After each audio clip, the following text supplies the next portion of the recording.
Hello, my friends, and welcome back. Thank you very much for being with me again today. The first video for today has to do with about 9 topics, or 8 topics. It depends on how I feel about the last one. Today I will go fishing, so I gotta make 2 or maybe 3 videos before I leave.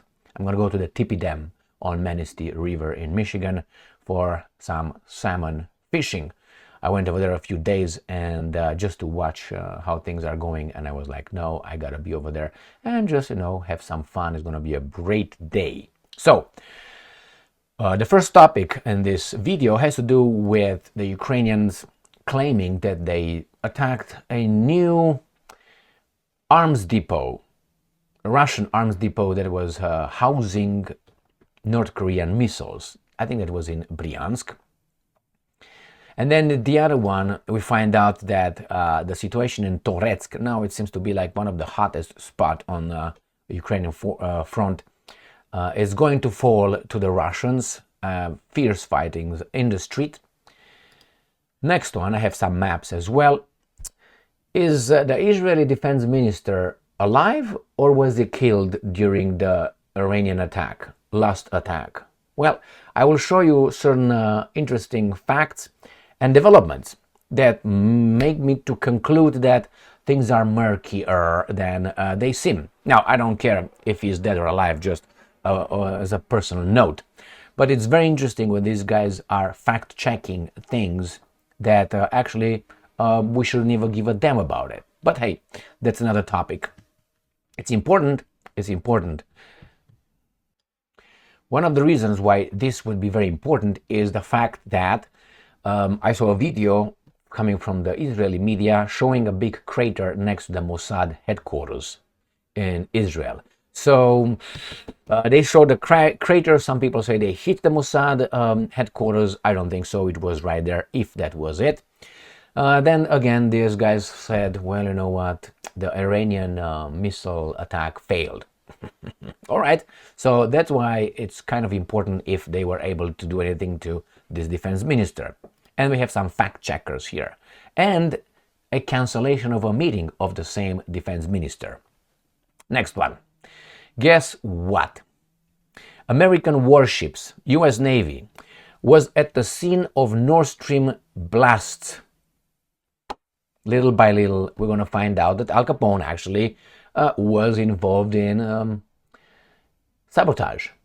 And that's international terrorism. Maybe, maybe not. But little by little, I told you, the truth will come out. Well, it takes more time, but it will come out when it is going to be allowed to come out. I have no doubt, let's say 99%, I was certain that the Al Capone was involved in this in one way or another, and I gave it about 70% of the whole thing that this is the prime suspect. 70%, and then you got 30% other scenarios. This is how big I thought it is the involvement of Al Capone. These guys were with their transponders turned off, which, didn't you know? How come only right now you find out? They knew about it. It's unbelievable how these guys are keeping the truth from coming out. Why? We got some terrorists around, and that's not good.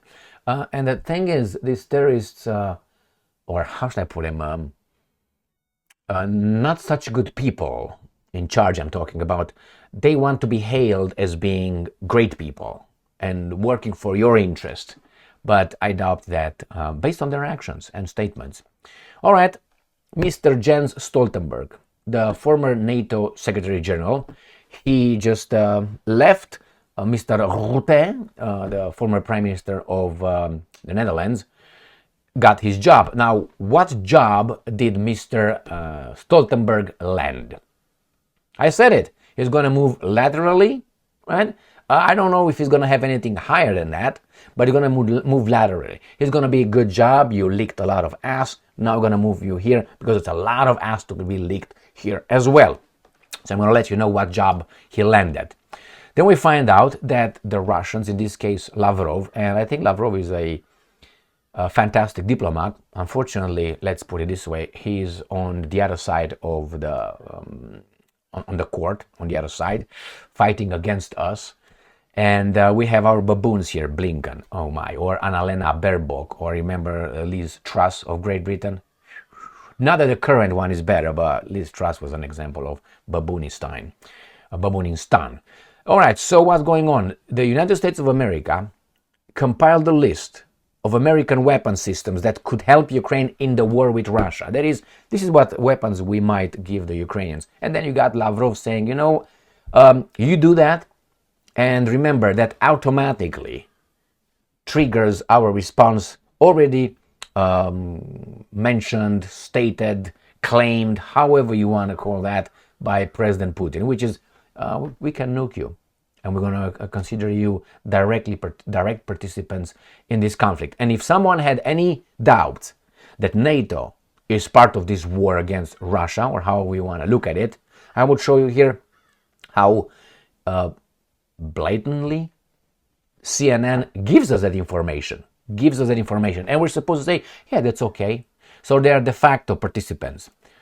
Let's go and start with the first article. Here, this comes from the Associated Press. It is from today, October 9th, 2024. Ukrainian drone strikes another arms depot inside Russia, officials say. A Ukrainian drone struck an important arms depot inside Russia, the Ukrainian military said Wednesday, 3 weeks after another drone blasted a major Russian armory and 3 days after a drone smashed into a key oil terminal in Russia-occupied Crimea. All right, they say nothing here because they don't talk about where exactly that occurred. But we have another article coming from Ukrainska Pravda. Ukraine's defense forces strike Russian military arsenal in Bryansk Oblast, storing North Korean munitions. And this is the evidence right here. This is Minsk, this is Moscow, this is Minsk, this is Belarus, this is Russia, this is right here between Ukraine, Belarus, and inside Russia. Units of the Ukraine Aerial Reconnaissance Forces, together with other divisions of the defense forces, targeted the 67th Arsenal of the main missile and artillery directorate of Russia's defense ministry in Bryansk Oblast, where explosions were reported. Ukraine's General Staff reports that the site stored guided bombs and ammunition, including supplies from North Korea. And I'm quoting, overnight, units from Ukraine's Aerial Reconnaissance Force, working in coordination with other defense forces divisions, launched a strike on the 67th Arsenal of the main missile and artillery directorate of Russian Defense Ministry in Bryansk Oblast. Reportedly, the warehouse stored ammunition for missile and artillery systems, including supplies from North Korea, as well as guided bombs. A significant portion of this arsenal was kept in the open air. Here is the arsenal, and I will show you on the map where that is located. Not here, but a little bit north of this. This is Ukraine, let's put it nicely. This is Ukraine, and Bryansk is here. So this is Belarus. Moscow is right here. This is Ukraine. So somewhere in here. All right, let's see. Russia declares local emergency in region where Ukraine says it hit weapons arsenal. So there's no smoke without some fire. Authorities declared a state emergency on Wednesday in western region of Russia, where Ukraine said it has struck a weapons arsenal overnight. The local branch of Emergencies Ministry said an emergency had been declared in one district of the Bryansk region following detonations of explosive objects. And again, North Korea, tralala, lululu. Okay, so this is what they claim. Remember, location, location, location. This is Bryansk in this area. Next one. Let's see which one we got. We go to the Toretsk situation. Ukraine form. Dynamic fighting continues in Toretsk. Situation changes every hour. I learned, since I've been covering the Ukraine or NATO-Russia war, that whenever the Ukrainians are losing somewhere, or NATO is losing somewhere in Ukraine, they call it dynamic or tense, or these are the words. And then in about 2-3 days, you find out they lost the town, that wherever the dynamic situation was. So we're going to look over the map where this Toretsk is, but let's read this article a little bit more. Russian troops continue to advance in Toretsk urban development along Tsentralna Street. Heavy dynamic fighting continues in the city. According to Ukraine Forum, this was reported by Anastasia Bobovnikova, spokeswoman for the Luhansk Regional Military Operation, on television. And I'm quoting, "The situation is unchanged, but the guys are advancing." How is it unchanged? Okay, because they're advancing, so didn't stop them. Okay. "We are holding back the enemy on central whatever. However, the fighting in the city is very dynamic. Somewhere they come in and we destroy and push them back. Somewhere we can seize an entrance and we also push them back. This is why the situation varies greatly within hours," she noted. According to her, the enemy is also trying to storm Ukrainian troops in the area of Chasiv Yar. I will show you Toretsk, New York, and the Seversky sector. Well, New York, I think it was already conquered or liberated or taken control of by the Russians. No? All right, so let's see where this Toretsk is.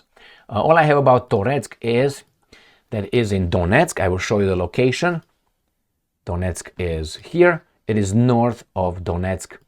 This is Donetsk Oblast. North of Donetsk towards Chasiv Yar, which is Chasiv Yar according to the Russians. Come on, baby doll, work with me. Yeah, exactly like that. So here is Chasiv and here is Donetsk. And the situation is right here in this area. This is the area they're talking about with the Toretsk.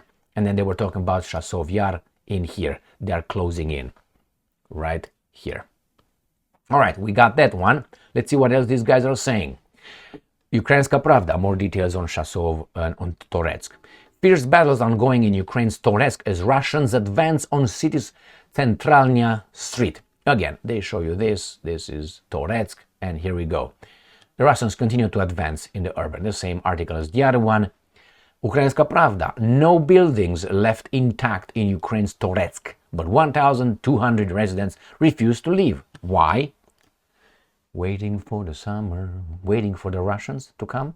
Maybe, you know what? Kill us, we don't give a shit anymore. Thank you very much for the participation. Or maybe they can't. It's too late. No building left intact. Why is that? Because the Ukrainian army is fighting within the city limits. To defend what exactly? The evil Russians, you know they're going to flatten the city. So that's one point. Fight around it. Fight in front of it, to the side. No, you can't do that. And remember, I will always be upset about it because remember Paris in the Second World War? It was spared by the German bombardments. Why? Because the Parisians declared it an open city. Therefore, come over, don't touch anything. And the Germans did not touch anything. I know, they said, Hitler gave an order to destroy Paris and the general over there disobeyed the order and so on. I would like you to find the order. All right, when you find the order, you let me know, send it to me. A lot of orders like this were issued, some of them just verbal orders, very important orders, but they knew. This is what we're told about Second World War.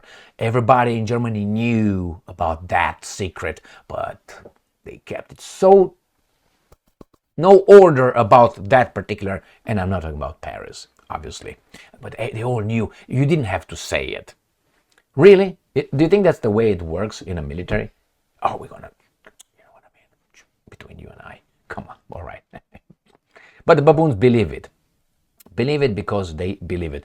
So this is Toretsk. Again, I'm going to show you a different map. Right here. This is north of Donetsk, which is right here, and south of Chasiv Yar, right here. Let's look over this little. Not that little, actually. Not that little. Right here. Toretsk. And they're fighting in the center. Toretsk, pop, in here. This is the town. Next. Fact check. Now, this is from 5 days ago. When I first read, it was just title, a headline. Fact check. Israeli defense minister was not killed in Iran missile attack. I was like, why do you have to say that? It's like, for instance, the house next door, let's say it's all surrounded by the police, with all kind of tape. And then you have detectives, and you have the emergency vehicles around and so on. And you look at it and you just walk over there and you say, excuse me, can I speak with a police officer or a detective? Yeah, and they come over and say, excuse me, what's going on here?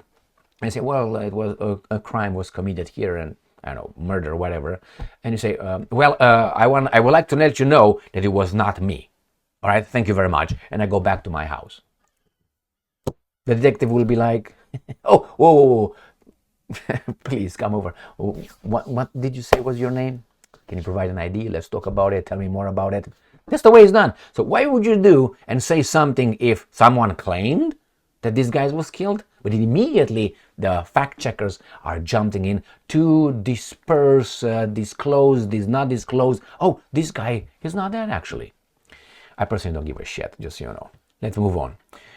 Fact check. Israeli defense minister was not killed. This is the guy right here. Is it the guy who said that in Gaza he fights human animals? Isn't he the one? I think he is. His name is Yoav Gallant. All right. He says, social media claim that Israel Ministry of Defense Yoav Gallant died in a recent missile attack launched by Iran. Fact check. Iran launched its most intense pip. And he says here, right there he is. This is on October 7th. But October 7th. All right.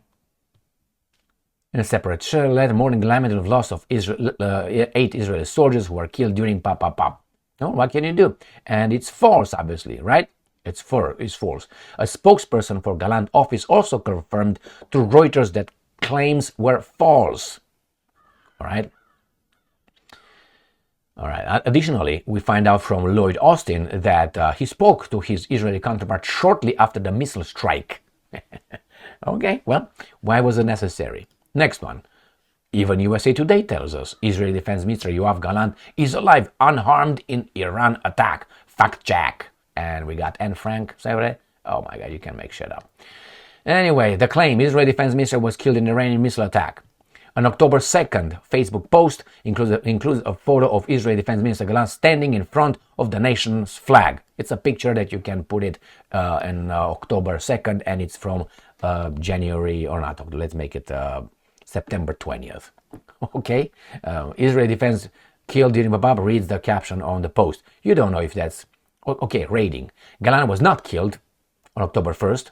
He appeared in public days after the strike. A man in the West Bank was the only reported fatality. Okay, he appeared. Photos, video shows Gallant in meetings after attack. Okay, there you go. So he's not. But we find out that Israel Defense Minister cancels visit with Pentagon chief. This is what they say. But his office. And what happened? Israel has canceled the planned Wednesday meeting between its Israeli Defense Minister Yoav Gallant and U.S. Defense Secretary Lloyd Austin. We were just informed that Minister Gallant will be postponing his trip to Washington, D.C. Pentagon Deputy Press Secretary Sabrina Singh told reporters. Secretary Austin looks forward to seeing him soon. All right, so this is canceled, they say. But hey, Israel's defense minister postpones trip to Washington, D.C. U.S. says. Again, we're expected to discuss, but he didn't show up. Well, postponed. But we find the Russians that Netanyahu cancels defense minister's U.S. trip, not Gallant. So, I don't know. The Israeli prime minister insists that he needs to talk to the president, Joe Biden, and work out a response to Iran's attack first, the media has reported. Yeah, so Israeli Prime Minister has blocked his defense minister Yoav Gallant from visiting the US. The Pentagon has confirmed, with several media speculating the Prime Minister wanted first to speak with the US President Joe Biden. Gallant's trip to Washington, where he was planning to discuss the Jewish states, you will never see that one other state, retaliation to the Iranian missile attack, was arranged last week after Iran fired over 180 ballistic missiles. So I don't know, man. I don't know if that he's still alive or not, but as I said, personally, but these guys quickly came out and say, oh, he's alive. And I was like, why do you say that? Oh, because some people in the social media claim some, I don't know, stupidity maybe. Do you immediately have to stop that? Fact check that? How many things are said in the social media and these guys don't bother to even come out and say New York Times or USA Today? Well, that's their media anyway. Russia Today, right there. US Navy was at the scene of NordStream blast, media. I have no doubt about that. American warships were operating in the area with their transponders switched off. Politiken has reported. US Navy vessels were operating at the scene shortly before, not after, the explosions that crippled the Nord Stream 1 and 2 pipelines in the Baltic Sea.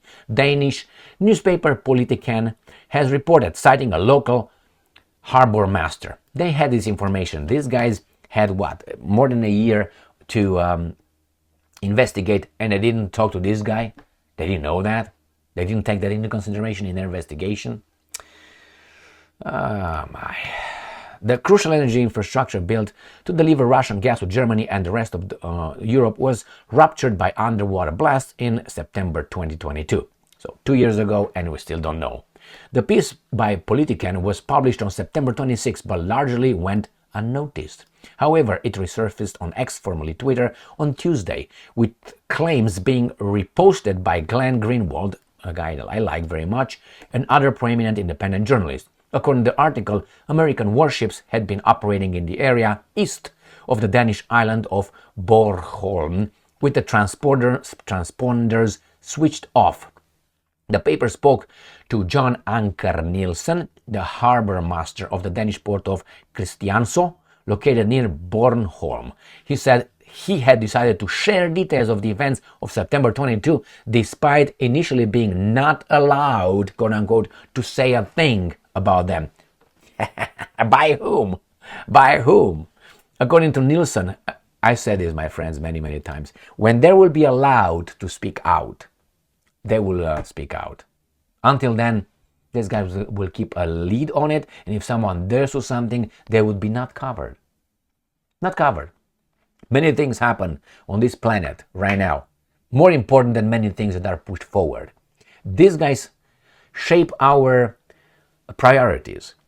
The media picks what they think it's important for them and what they think it's important for you or should be important for you. Not necessarily it is important. They shape your importance. You're going to know about Ukraine, you're going to know about North Korea, you know about Taiwan, you know about Venezuela, you know about Putin, obviously, and you know about Biden, you know about Kamala Harris, a little bit about Trump, and that's about it, and some millions here and there. The European Union helps everybody, and that's about it. They let you know from time to time some extra things that come quickly and leave quickly, and some just linger in the media, linger until it gets in the thick skulls of the baboons. So that's the way it is, and more is going to come. All right, what's going to happen when we're going to find out the truth, which I suspect is Al Capone did it with the help of the Norwegians and with the Brits, not Ukrainians and these, I mean, please.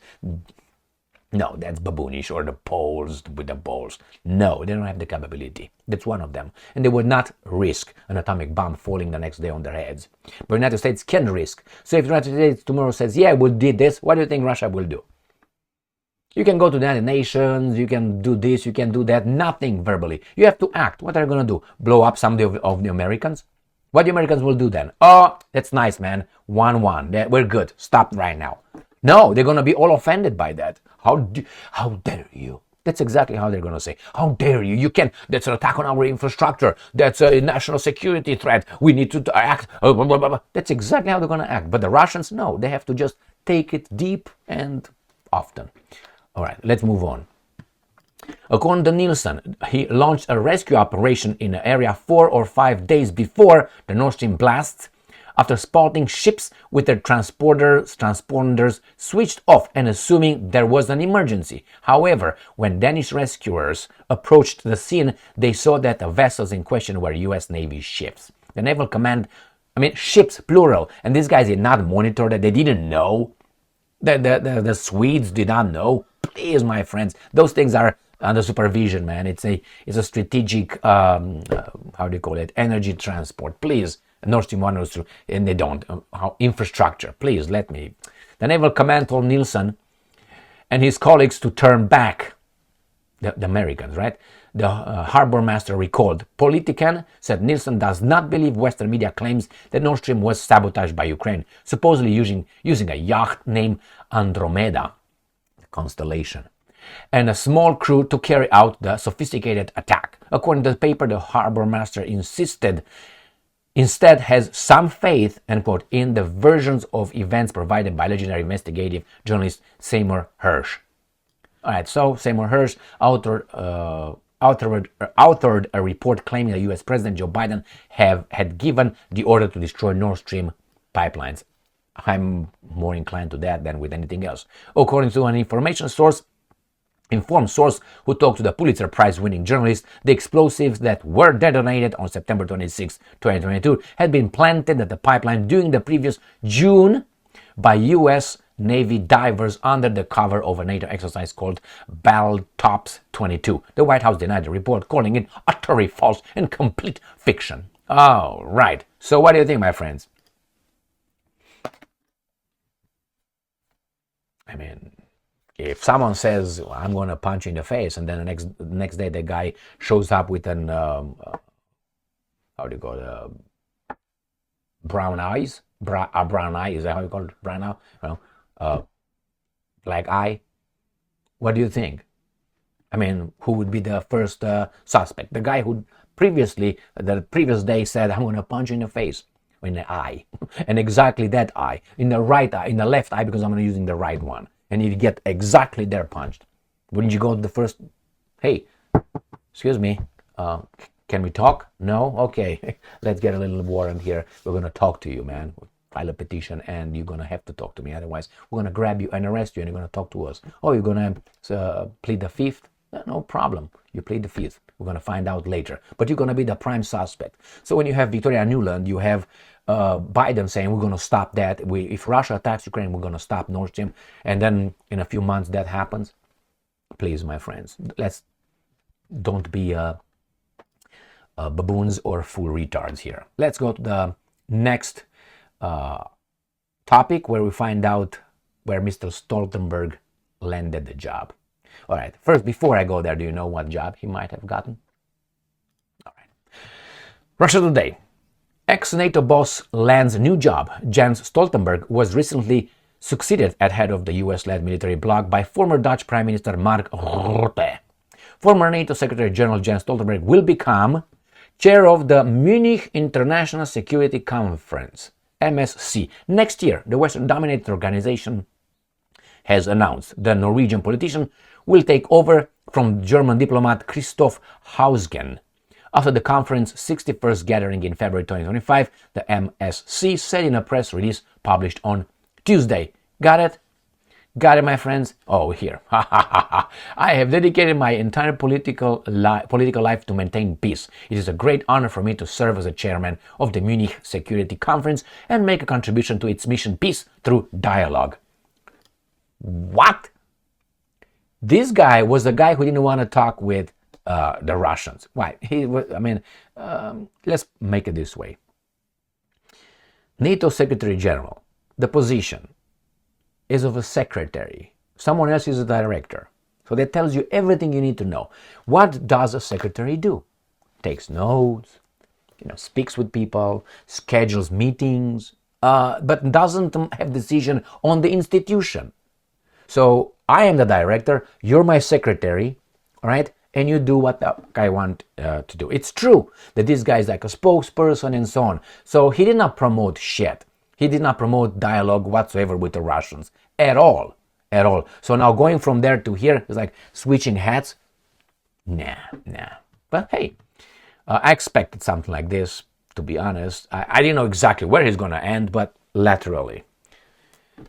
I don't think now he's laterally, I think it's a little bit below, but he switches to something else, more political. I don't know if he has the intelligence for that. All right, let's go to the last topic, which is the Russians, in this case, Foreign Minister of the Russian Federation, Sergei Lavrov, tells these guys, did you hear what Putin said? If you do that, we have to do this. And that's exactly what the Russians will do. I guarantee you that one. CNN, US military compiled a list of American weapon systems that could help Ukraine in the war with Russia.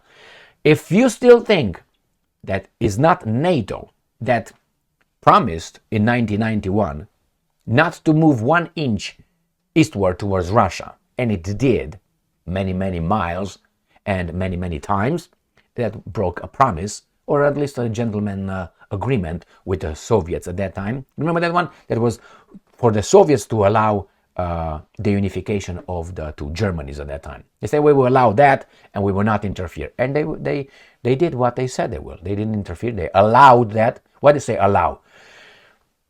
If in those events in 1990, 1989, whatever, the fall of the Berlin Wall, if those German civilians who tried to climb the walls and the Berlin Wall and so on, one Soviet guy, a 21-year-old Soviet guy, or 18 or 19, would have just had received order to fire his AK-47 in the air first, I guarantee you those guys would have gone back to their housen.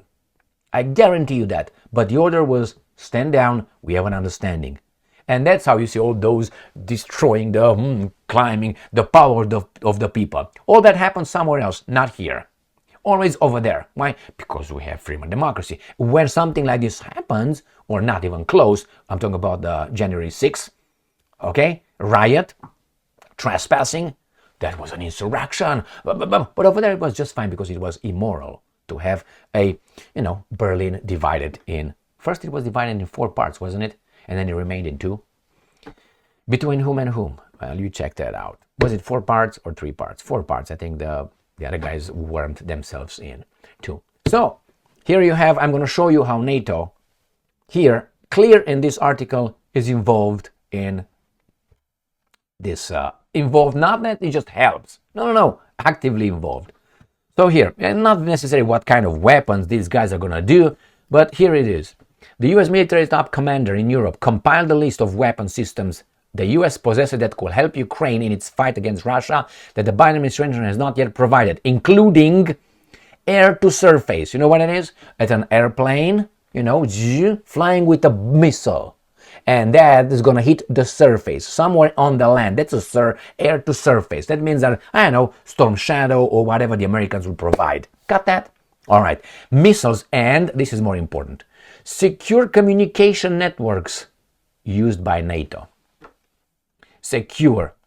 So, administration not provide secure communication networks used by NATO to the Ukrainians. So that means the Ukrainians will have secure communication networks with NATO.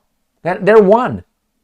I mean, the Ukrainians were just informed. The Ukrainians report in the field what's going on, even though the other guys, I think, have more information than the Ukrainians. Why? Have more technology than them. That they have. But nevertheless, these guys are just push you, fight over there, you go over there, and the Ukrainians do it. Why? Because they fight an unprovoked war. Now let's go to what Mr. Lavrov has to say about that one. And bet your bottom dollar they will do it. Russia Today, 8th of October. Russia will respond to Western green light for Ukrainian long-range missile strikes. Lavrov. Remember what's over here? Including air-to-surface missiles. And this guy says, you do it, we're going to do it. The attack would trigger the contingency plan outlined by President Vladimir Putin, the foreign minister has warned. What else you want from these guys to tell you? I tell you what these guys want you to say. We don't believe you. You're not going to do it. Or do it. You're not going to harm us. You're going to harm the baboons, which is us. And I'm quoting Lavrov. As soon as this decision is taken by the West to allow Ukraine to use long-range missiles, if it is taken, we will learn that, and the contingency mentioned by Vladimir Putin will already be in action. So as long as these guys make a decision, we will learn about it, we'll find out, without you even do it yet. And then the contingency plan will already be in action, which then means we're going to fuck you up before you do anything. Got that? What do you want? That's what the Russians are saying. If we hear about it, and we will hear about it, we're going to strike before you do. It's going to be the plan will be, what was the word? Will be already in action. Action Jackson. Remember that? 1980s movie, Action Jackson. Yeah. All right, my friends, here it is. Ready to go fishing. Stay strong, stay smart, look for the truth, and be just.